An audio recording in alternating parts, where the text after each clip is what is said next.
Hello दोस्तों, नमस्कार। संगीत के आज के इस नए सेशन में आप सभी का बहुत-बहुत स्वागत है। तो दोस्तों यहाँ देखेंगे संगीत के एग्ज़ाम्स के पॉइंट्स ऑफ व्यू से काफ़ी ही इम्पोर्टेंट प्रश्न हम लोग देखेंगे यहाँ पे, जो कि यहाँ पे आपके इस सेशन में देखने को मिलेगा, ठीक है? तो हर एक सेशन में जैसा कि आप लोग जानते हैं कि आप लोग के लिए कुछ ना कुछ इम्पोर्टेंट रहता है, तो यहाँ भी आप लोग के लिए कुछ ना कुछ इम्पोर्टेंट प्रश्न शामिल है। तो दोस्तों चलिए हम लोग देखना शुरू करेंगे, लेकिन उससे पहले आपसे कहना चाहेंगे, छोटी-सी रिक्वेस्ट करते हैं कि दोस्तों आप लोग मेरे मोटिवेशन के लिए अगर आप लोग चैनल पे नए हैं, पुराने सब्सक्राइब नहीं किए हैं, तो दोस्तों सब्सक्राइब करके ज़रा-सा मेरी मोटिवेट को बढ़ा दीजिएगा, ताकि नेक्स्ट सेशन बनाने के लिए जो है बस यूँ ही खुशी से आपके सामने प्रेरित होता रहूँ, ठीक है? तो उम्मीद है कि आप लोग दोस्तों चैनल को सब्सक्राइब कर चुके होंगे और जो नहीं किए होंगे वो कर देंगे। बहुत-बहुत धन्यवाद इसके लिए आपका। चलेंगे हम प्रश्न के ऊपर दोस्तों। पहला प्रश्न हमारा है, इनमें से कौन पखावज की ताल नहीं है? दोस्तों नहीं, तो पखावज की ताल कौन-सा नहीं है? क्या जवाब होगा इसका? तिलवाड़ा ताल, चार ताल या सूल ताल? इसका जवाब हो जाएगा आपका ऑप्शन नंबर ए तिलवाड़ा ताल। ये क्या है? दोस्तों ये आपके तबले की ताल मानी जाती है, ठीक है? तबले की ताल मानी जाती है। कहीं-कहीं पे क्या होता है कि इसको कोई भी ताल जैसे तबले का है तो उसको पखावज पर भी बजा देते हैं, तो लोग उसको जो है अंकित कर लेते हैं। दोस्तों ऐसा होता है कि मतलब तबले की ताल है तो पखावज पर भी बजा सकते हैं कुछ कुशल जो कलाकार होते हैं उनके द्वारा, लेकिन ऐसा नहीं है। तो ये जो है आपका जो है एक जो होता है ना सुप्रसिद्ध, तो ये प्रसिद्ध रूप में जो है तबले के लिए ही है, ठीक है? और चार ताल और सूल ताल ये क्या है? ये आपका पखावज का ताल है, पखावज का ताल है जिसमें कि आप ध्रुपद गायन करते हैं, ठीक है? जिसमें कि ध्रुपद गाया जाता है। और ये दोनों ताल कैसे हैं? ये दोनों ताल जो है खुले बोल की ताल हैं, ठीक है? चलिए, प्रश्न नंबर 2 हमारा क्या पूछ रहा है यहाँ पे, इनमें से कौन-सा ताल तबले की ताल है? गौर कीजिएगा, यहाँ पे पूछा जा रहा है तबले का, ऊपर पूछा गया था पखावज का नहीं है, यानी कि जो तबले का था वही पूछा गया था, वो मैंने वही बताया था आपको। देखेंगे यहाँ, क्या तिवरा ताल, झप ताल या सूल ताल? तो कौन-सा ताल है जो दोस्तों तबले का है? तो इसका जवाब क्या हो जाएगा? इसका जवाब हो जाएगा ऑप्शन नंबर बी हो जाएगा, झप ताल, ठीक है? झप ताल जो है आपका तबले के ताल के रूप में जाना जाता है। ऐसा नहीं है कि पखावज पे नहीं बजाया जाता, लेकिन एक जो होता है ना कि स्पेशलिस्ट, तो ये ताल जो है स्पेशलिस्ट तबले के ताल के तौर पे जाना जाता है। और ये आपका जो तिवरा ताल और सूल ताल है, ये आपके पखावज के रूप में जाना जाता है। पखावज, ठीक है? पखावज के तौर पे जाना जाता है कि ये पखावज का ताल है, और ये भी आपका खुले बोल का ताल है। चलिए आगे देखेंगे, तीसरा नंबर प्रश्न हमारा क्या पूछ रहा है, एक मात्रा में तीन मात्राएं बोली जाने वाली लयकारी को क्या कहते हैं? क्या आड़ी, तिगुन लय या द्रुत लय? क्या कहेंगे? इसका सही जवाब क्या हो जाएगा? देखिए, एक मात्रा में हम क्या कर रहे हैं, एक मात्रा में तीन मात्रा बोल रहे हैं, तो एक मात्रा में तीन मात्रा बोलेंगे तो रिस्पॉन्स क्या मिला? तिगुन का मिला ना भाई, इसलिए इसका जवाब हो जाएगा ऑप्शन नंबर बी तिगुन, ठीक है? चलिए आगे देखेंगे, नंबर 4 हमारा प्रश्न है, एक मात्रा में कुछ मात्रा के स्वर या बोल को गाने बजाने को क्या कहते हैं? तो एक मात्रा में अगर हम कुछ भी डाल दें, कुछ भाई 2, 4, 3, 8 जो भी हम कर दें, तो वो जो है उतने स्वर को गाने बजाने को क्या कहते हैं? तो एक मात्रा हमारे पास क्या है? एक है। इसमें जब हम डालेंगे कुछ भी हम बोल डालेंगे, कुछ मात्रा जैसे 2, 4 जो भी मैंने बताया आपको, तो वो क्या कहलाएगी? क्या लयकारी, लय या ग्रह? देखिए दोस्तों क्या होता है ना, कभी-कभी मैं बताने जब लगता हूँ, तो जब तक बताते-बताते जब खुद ही सैटिस्फाइड नहीं होता हूँ, तो इसलिए मैं उस चीज़ को जो है लगता है कि थोड़ा-सा और क्लेरिफ़ाई कर दूँ आप लोगों के लिए, ठीक है? तो चलिए, देखिए इसका सही जवाब हो जाएगा दोस्तों लयकारी, लय। अगर हम एक मात्रा में यहाँ पे चार मात्रा अगर हम डालेंगे तो क्या हो जाएगा? यहाँ पे क्या हो जाएगा? चौगुन हो जाएगा। अगर हम 5 डालेंगे तो पाँच गुण हो जाएगा। 2 डाले तो दोगुन हो जाएगा, 3 डाले तो तिगुन हो जाएगा। तो इस तरह से तो कुछ मात्रा कितना डालना है भाई? तो ये सब क्या है? 1 गुण, 2 गुण, तिगुन, चौगुन, ये सब क्या है? ये सब लयकारी ही तो है, ठीक है? क्या है? लयकारी है। चलिए आगे देखेंगे, 5वां नंबर प्रश्न हमारा क्या है कि एक मात्रा में एक स्वर को बोलना क्या कहलाता है? मात्रा हमारे पास कितना है? एक, और एक मात्रा में एक स्वर ही बोल रहा है ना, तो क्या कहलाएगा? एक। तो यहाँ पे ये एक और ये भी एक, तो यहाँ पे क्या हो गया? ये आपका जो हो जाएगा, क्या हो जाएगा? आपका कैसा हो जाएगा? बराबर की लय तो होगा ही, साथ में क्या होगा? एक गुण भी होगा, क्योंकि एक मात्रा में एक स्वर जब बोलेंगे तो एक गुण कहलाएगा, ठीक है? ये आपका चौगुन नहीं होगा, क्योंकि एक मात्रा में हम जब 4 स्वर बोलेंगे ना भाई, तब ये आपका चौगुन होगा, अन्यथा ये तो नहीं होगा। इसका जवाब क्या हो जाएगा? इसका जवाब हो जाएगा उपयुक्त में से एक से अधिक, क्योंकि इसे कहेंगे बराबर की लय और एक गुण भी कहेंगे। ठीक है, आगे देखिए अगला प्रश्न है छठा नंबर कि दो मात्रा में एक स्वर का बोलना क्या कहलाता है। मात्रा हमारे पास कितना है, दो, स्वर कितना बोल रहे हैं, एक। ठीक है, ये एक बोल रहे हैं और यहाँ पे मात्रा हमारे पास दो है, तो हम क्या करेंगे, आधी आधी में बट जाएगी ना भाई। ठीक है, यानी इसका जो है एक जो है ये क्या करेंगे, इसको आधी आधी में बट जाएगी। तो ये जो आपका जो हो जाएगा, क्या हो जाएगा, क्या ये बराबर की लय कहलाएगी, अधगुण कहलाएगी या 1/2 गुण या अधगुण, क्या कहलाएगी। इसका जो सही जवाब हो जाएगा, इसका जवाब हो जाएगा आपका अधगुण, यानी कि 1/2 गुण भी कहलाएगी और अधगुण भी कहलाएगी, क्योंकि दोनों का मतलब जो है वही है। इसलिए जवाब हमारा हो जाएगा उपयुक्त में से एक से अधिक। ठीक है, दो में एक बोल रहे हैं।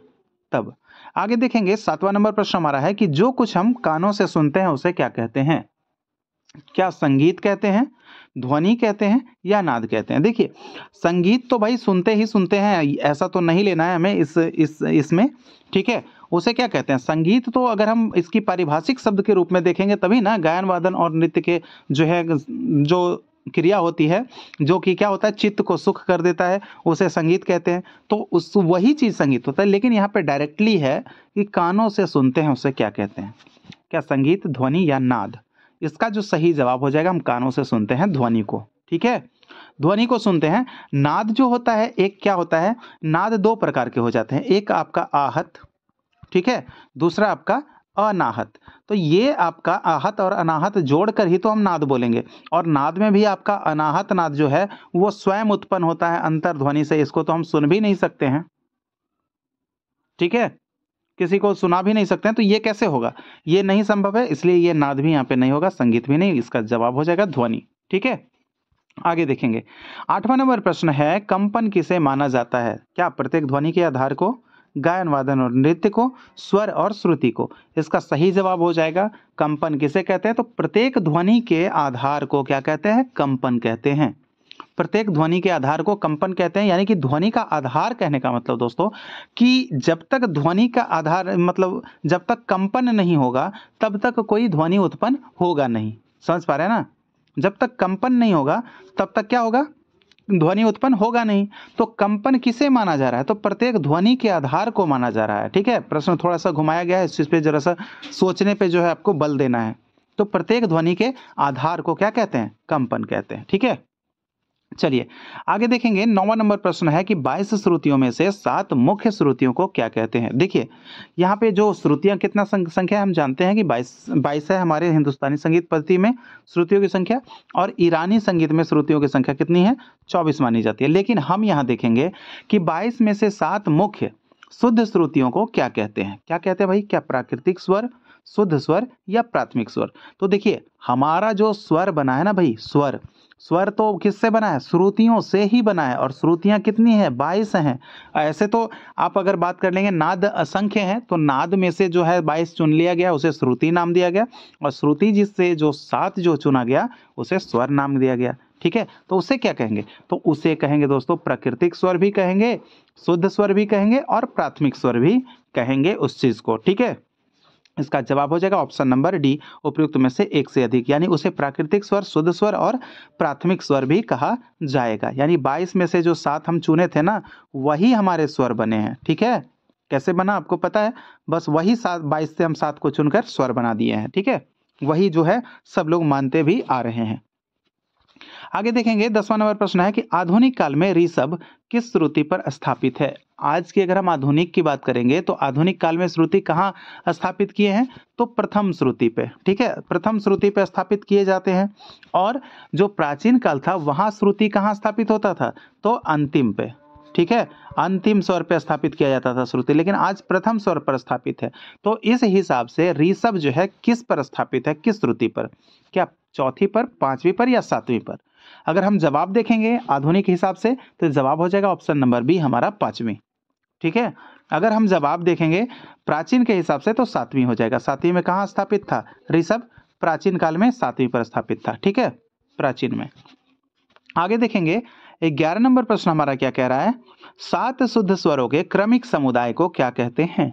ठीक है, तो 7 शुद्ध स्वर है भाई जानते हैं जैसा कि, और 5 जो है विकृत हम लोग का माना जाता है। तो 7 जो हम लोग का जो है 7 शुद्ध स्वर, उसके क्रमिक समुदाय को क्या कहते हैं, क्या सप्तक, अलंकार या उपन्यास? इसका सही जवाब हो जाएगा ऑप्शन नंबर ए, इसको सप्तक कहेंगे। सप्तक किसे कहेंगे? तो 7 शुद्ध स्वरों के क्रमिक समुदाय को सप्तक कहेंगे। ठीक है, आगे देखिए 12 नंबर प्रश्न है, प्रबंध के कितने धातु हैं?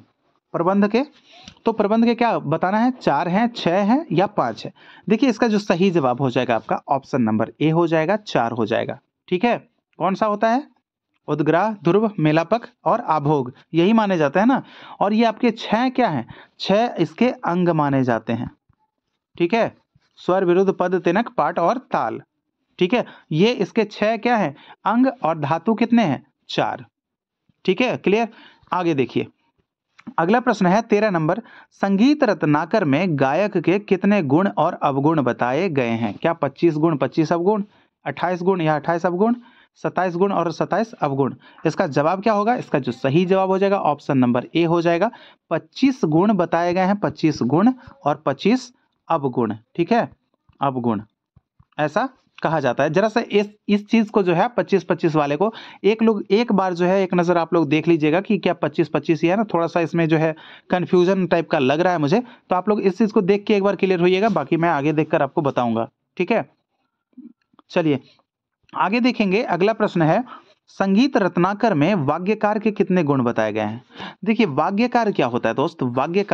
वाग्यकार के कितने गुण, अगर हम पूछेंगे आपसे कि वाग्यकार के कितने प्रकार बताए गए हैं, ठीक है, तो ये आपके क्या हो जाएंगे? 3 प्रकार। और इसमें भी अगर बात करेंगे तो इसके गुण की, तो कितने गुण हो जाएंगे? क्या 25 गुण, 28 गुण या 27 गुण? जवाब हो जाएगा इसका ऑप्शन नंबर बी, 28 गुण बताए गए हैं। लेकिन कभी कभी आपको क्या कहीं पे 26 भी देखने को मिल जाता है, जो कि आपको ज्यादा सटीक जो है 28 ही होता है। ठीक है, चलिए 15 नंबर प्रश्न है कि दीप्ता जाति की श्रुति में किस रस की प्रधानता होती है? क्या वीर और अद्भुत, हास्य श्रृंगार, करुण और रौद्र? इसका जो सही जवाब हो जाएगा ऑप्शन नंबर ए हो जाएगा, दीप्ता जाति के श्रुति में जो है वीर रस और अद्भुत रस की प्रधानता होती है। और रस के बारे में जो है भरत ने बताया है नाट्य शास्त्र में। ठीक है, अध्याय कौन सा है जरा आप लोग कमेंट कर दीजिएगा कि अध्याय कौन सा है, किस अध्याय में बताया भरत ने रस के बारे में। आगे देखेंगे 16 नंबर प्रश्न हमारा क्या पूछ रहा है कि आयता जाति की श्रुति में किस रस की प्रधानता होती है? क्या वीर अद्भुत, हास्य श्रृंगार और करुण रौद्र? इसका जो सही जवाब हो जाएगा ऑप्शन नंबर बी हो जाएगा, आयता में हास्य और श्रृंगार रस की प्रधानता मानी जाती है। आगे देखेंगे अगला प्रश्न हमारा है कि करुणा जाति में श्रुति किस रस की प्रधानता होती है? करुणा जाति की श्रुति में किस रस की प्रधानता? इसका क्या जवाब होगा? क्या वीर अद्भुत, श्रृंगार हास्य या करुण रौद्र? इसका सही जवाब हो जाएगा ऑप्शन नंबर सी, करुण और रौद्र रस की प्रधानता होती है। किसमें? करुणा जाति में। ठीक है, आगे देखेंगे 18 नंबर प्रश्नों को दोस्तों। तो यहाँ प्रश्न पूछा जा रहा है कि मृदु जाति की श्रुति में किस रस की प्रधानता होती है? हास्य वात्सल्य, हास्य श्रृंगार या शांत? तो यहाँ जो सही जवाब हो जाएगा मृदु में क्या हो जाएगा? मृदु जाति में, तो मृदु में क्या होता है? हास्य और वात्सल्य होता है। ठीक है, हास्य और वात्सल्य रस की प्रधानता होती है। आगे देखेंगे 19 नंबर प्रश्न है कि मध्या जाति की श्रुति में किस रस की प्रधानता होती है? इसका जवाब क्या होगा? क्या हास्य वात्सल्य, श्रृंगार और हास्य, क्या शांत रस? तो मध्या जाति में अगर बात करेंगे तो इसका जवाब हो जाएगा ऑप्शन नंबर सी, शांत रस केवल। ठीक है, केवल शांत रस ही होता है मध्या जाति की श्रुति में प्रधानता होती है जो। आगे देखिए दोस्तों, यहाँ पे नंबर हमारा 20 प्रश्न है, 20वां नंबर का।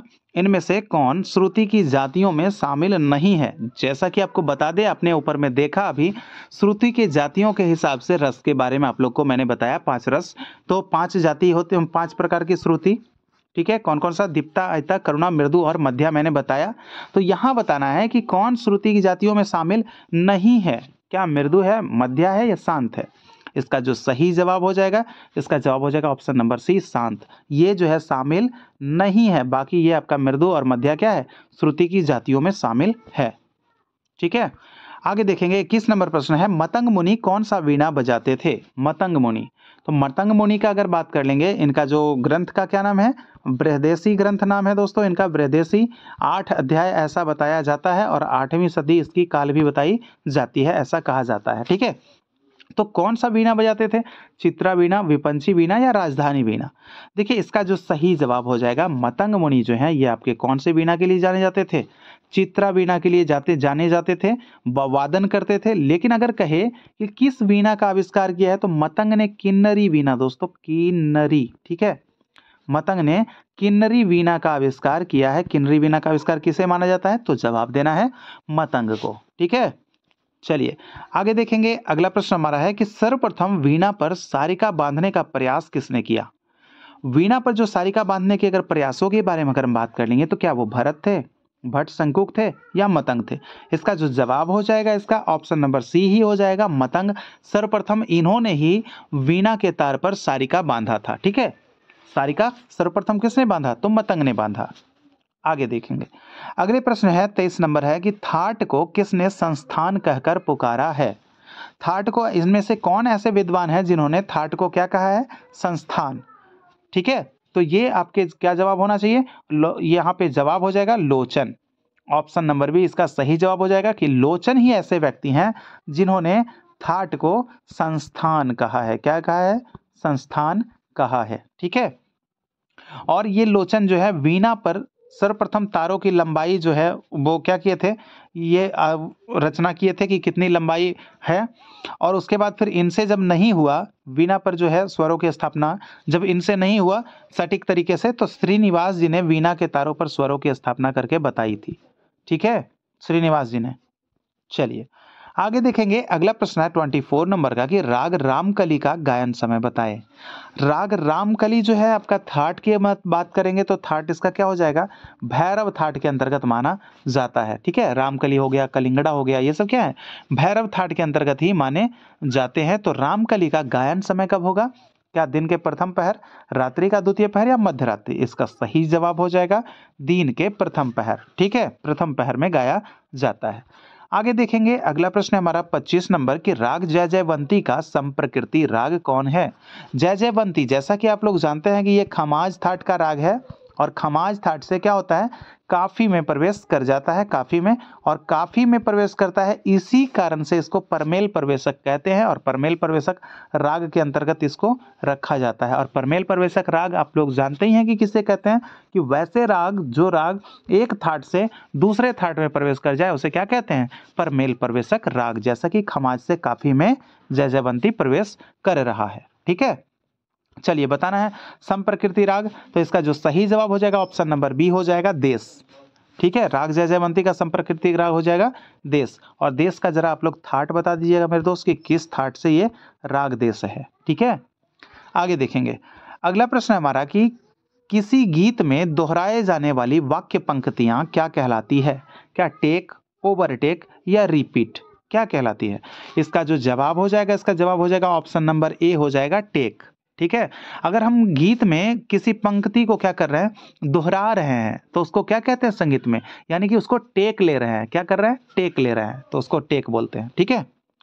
आगे देखेंगे। 27 नंबर का प्रश्न है कि सारंगदेव ने अस्थायों की संख्या कितनी बताई है। क्या 264, 96 या 19। तो अस्थायों की संख्या की अगर हम बात कर लेंगे तो इसका जवाब हो जाएगा ऑप्शन नंबर बी हमारा। इन्होंने जो है 96 अस्थायों की संख्या बताई है, और 264 क्या बताया है इन्होंने संगीत रत्नाकर में, तो रागों की संख्या बताई है। कुल राग कितने बताए हैं, 264, और 19 क्या है इनके, 19 इन्होंने स्वर माना है, ठीक है। 19 स्वर माने हैं, जिसमें कि 7 शुद्ध और 12 विकृत पूछे जाते हैं। दोस्तों ध्यान रखिएगा कि सारंगदेव ने कितने विकृत स्वर माने हैं, या फिर सारंगदेव के कितने विकृत स्वर हैं, तो जवाब क्या होगा 12। और कुल स्वर कितने हैं, तो जवाब क्या होगा 19, ठीक है। अस्थायों की संख्या, तो जवाब क्या होगा 96। कुल राग सारंगदेव ने कितने बताए, तो जवाब क्या होगा 264, ठीक है। आगे देखिए।